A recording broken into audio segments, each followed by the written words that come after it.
Hello and welcome back to this final section of the seminar, and as I said at the outset, this section is on land attachment, and it was a special request from our Vice President David McLennan. So I'm going to look at land attachment as the potential successor for adjudication, but would simply ask you to bear in mind that this provision, or this set of provisions in the Bankruptcy and Diligence Scotland Act 2007 are not in force.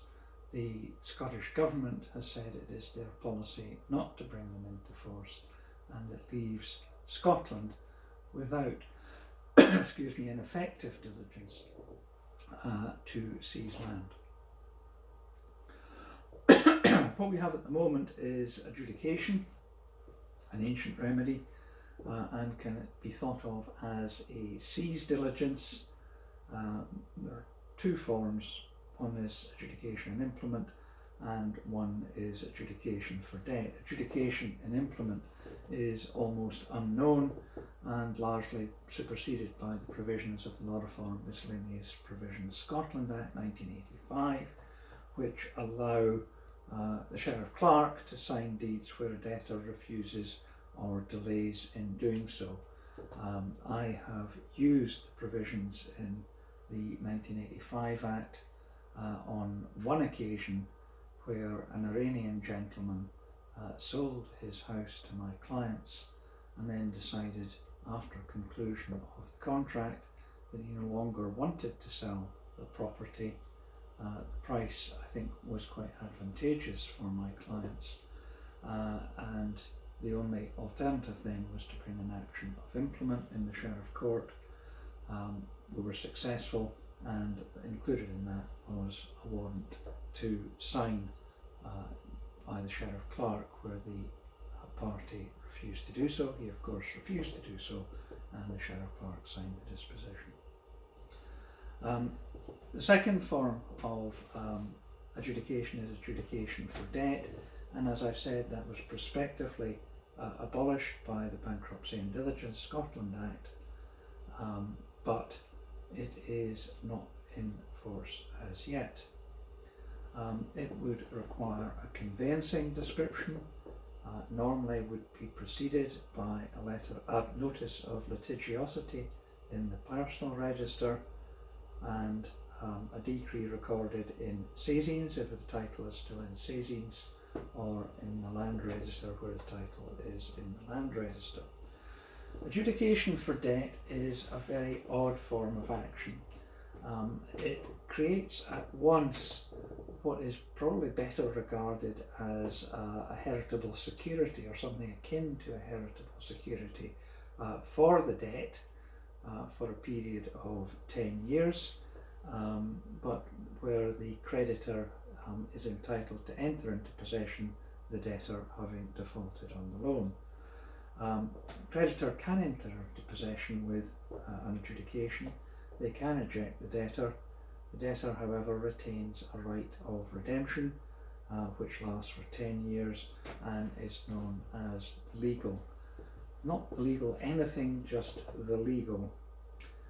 So it looks like a security more than a title for the first 10 years. The adjudging creditor can then apply to court at the end of the 10-year period for declarator of expiry of the legal. That renders the title absolute and makes the adjudicating creditor the owner of the property. In the land register, we end up with a slightly awkward situation that during the legal, the adjudging creditor is listed in the proprietorship section and in the charges section.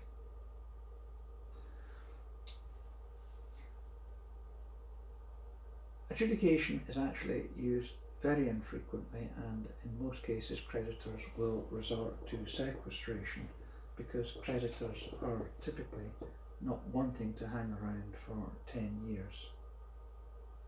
The Law Commission, in their report on diligence, proposed a land attachment order that would be property specific and swift in operation with no right of redemption. The problem with land attachment, the proposal that was made by the Law Commission, is that it is perceived that because it is effective, it could cause hardship and result in an owner losing their property. But after all, if they owe money, a creditor should be able to extract payment from their assets. So I'll say a little bit more about land attachment in a minute, but what I want to do is look at the fairly remarkable case of Hull against Campbell, 2011, Sheriff Court, Outer House 24.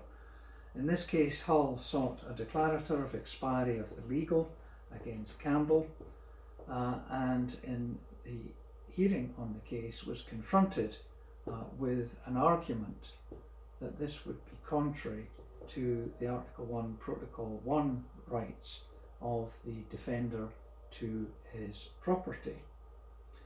Now, that was fleshed out in the sense that the pursuer would get an absolute title to the property. The property would become his. If the interest in the property was worth more than the debt, accrued interest and charges, then the purchaser would be the pursuer would be enriched to the extent of that excess value. The court is a public body, always is a public body, and therefore it was argued that the court could not make an order that would unjustifiably enrich the pursuer in these circumstances, contrary to the defender's A1P1 rights. Lord Turnbull proposed an order. He made clear what his thinking on the matter was, and he proposed an order, or let it be known to the parties' agents that he proposed an order whereby the expiry of the legal would be granted, but at the same time he would order the pursuer to pay the defender the excess value. Thus the court would fulfil its public authority obligations and all would be well. The problem with that approach of Lord Turnbull is the pursuer still has to eject the debtor from the property. They still have to sell the property. Will they be able to sell it at the valuation of the property that's proposed by the defender, giving rise to a surplus valuation? All the expenses of the sale, etc., have to be borne by the pursuer.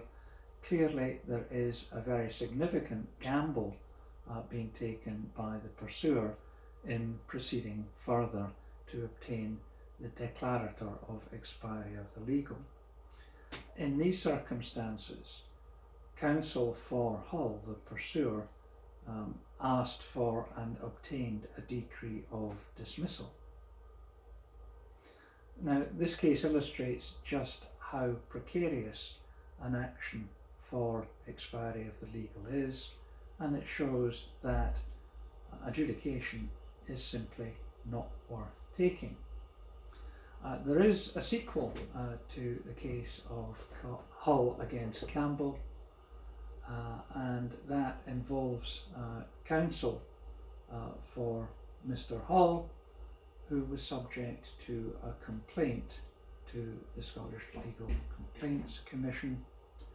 The Complaints Commission held that he had offered an inadequate professional service to Mr. Hull and ordered compensation.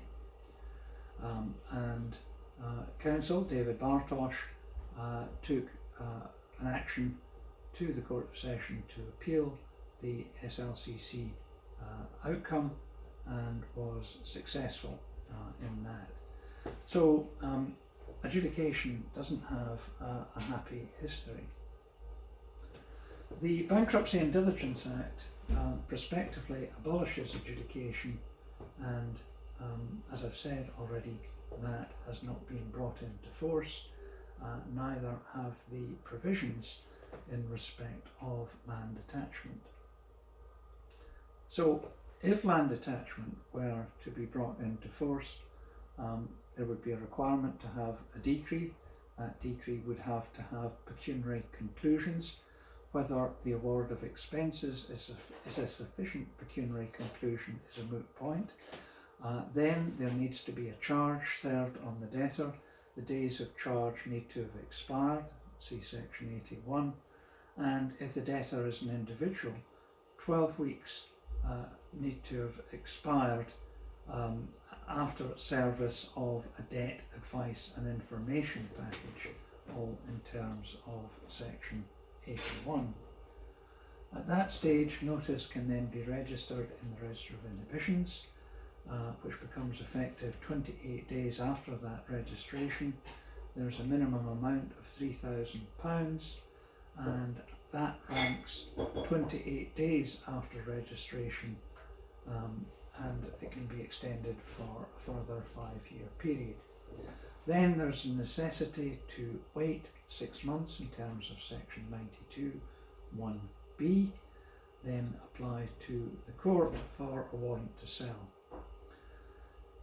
Solicitor must be prepared to act, must prepare a report as to the titles, etc. There's then a preliminary hearing, a valuation is then ordered, then a full hearing, and then hopefully a warrant is granted. Where the property in question is the family dwelling house, there are appropriate safeguards in section 98. The sheriff needs to be satisfied on the nature and reasons for the debt, the ability to pay if an order is suspended, the action taken by the creditor to assist the debtor, which seems unlikely in these circumstances, and the ability of the residents, so that's the whole family, to seek alternative accommodation. So that looks something like the rights for the family that are contained in the Mortgage Rights Scotland Act 2000. If the sheriff is then satisfied, a sale can be ordered, and procedure is set out in section 108. The person who carries out the sale becomes an independent officer of the court, appointed by the court, and is required to find occasion for their actions. The sale can then be by private bargain or auction. A report of the sale is then made to court and approved by the Auditor of Court. So there's a comprehensive scheme for land attachment, none of which is in force. So this means we've got adjudication, which really can't be used.